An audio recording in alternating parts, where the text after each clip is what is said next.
Ռուսաստանի քաղաքացիներ են Ամասիայում, Երևանում, Գյումրիում այս ամսվա սկզբին շրջած ու իբրև թե հայրենի հողի կարոտի մասին տեսանյութեր նկարած ադրբեջանցիները։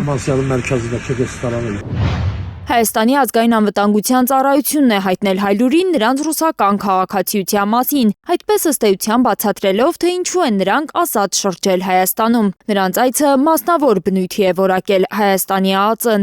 Վաղը միսօրը յարաբլուր այց ադրբեջանցիների ու գիտենք այնտեղ ինչ գործողություններ կարող են տեղի ունենալ, այսինքն դա պարզագույն դա պատասխան չէ, դա ուղղակի անպատասխան պատասխան է։ Տեսանյութերի բովանդակությունից ադրբեջանցիների Հայաստան այցի մասին մտահոգիչ ենթադրություններ է անում ադրբեջանագետը։ Ակնհայտ է, որ նրանք փորձում են բացել այսպես կոչված մեծ վերադարձի թեմայով Օվերտոնի պատուհանը։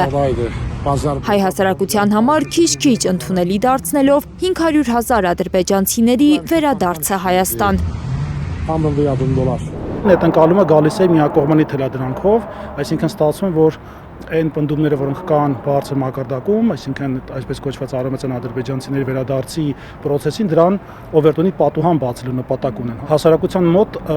աստիճանաբար կոտրելու այն կոմպլեքսը, քաղաքական առումով կոմպլեքսը, որը մինչ այս ունեցել է իր պատճառահետևանքային հիմնավորումները։ Իր ծրագրերում ազնիվ է թշնամին մեզ հետ, նկատում է ադրբեջանագետը։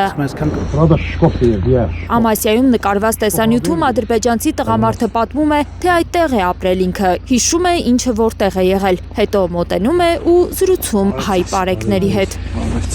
Ինքը պնդում էր, որ այդտեղ իր հայրենի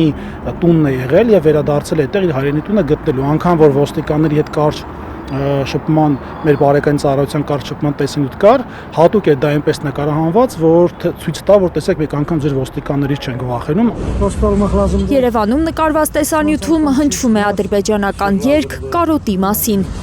Մեքենայով պատտվում են հրապարակի շուրջ, այդ երգը կարոտի մասին է եւ այնտեղ իհարկե սիրո կարոտի մասին է, բայց հատկապես այն հատվածն է դրված երաժշտության տեսանյութի մեջ, որ հենց վերաբերում է կարոտին, կորստի կարոտին, իսկ ինչ են կարոտում ադրբեջանցիները, բնականաբար Երևանը իրենցով անել է։ Ադրբեջանագետի համոզմամբ ադրբեջանցիների ազատ ելումուտը Հայաստան ու նաև նրանց նկարահանած տեսանյութերի բովանդակությունը ցույց է տալիս, որ մեծ վերադարձի թեման Ադրբեջանի պետական քաղաքական օրակարգում է։ Սա նաև քարոզչական նպատակ ունի, ցույց տալու, որ Հայաստան այլևս օրակարգ թելադրող չէ եւ միայն ադրբեջանցիները պետք է այստեղ իրենց ազգային, քաղաքական, մշակութային բոլոր տեսակի օրակարգերը սպառեն։ Ադրբեջանագետը կասկածներ ունի, որ հնարավոր է նրանք այսպես կոչված արևմտյան Ադրբեջան համայնքի ներկայացուցիչներ են։ Պատահական չէ նաև, որ այդ տեսանյութերը հրապարակվել են Հայաստան-Ադրբեջանի քաղաքասարակության 19 ներկայացուցիչների այցի օրերին։ Ինչը կարելի է նաև ենթադրություն տալ մեզ, որ այդ մարդիկ, ովքեր ներգրաված են ադրբեջանական ցանկում, կարող են անգամ լինել կեղծ հակահայկական կառույցի ներկայացուցիչներ, այսպես կոչված արևմտյան Ադրբեջանի ներկայացուցիչներ, եւ պարզ է, որ այդ հատուկ տեսանյութի վրա գրված լինելով արևմտյան Ադրբեջան ամսաթիվ ու անընդհատ այդ արևմտյան Ադրբեջան եզրույթներ գրում, իր մեջ քարոզչական նպատակ ունի։ Ազգային անվտանգության ծառայությունը արտասովոր ոչինչ չի տեսնում ադրբեջանցիների Հայաստան այցում։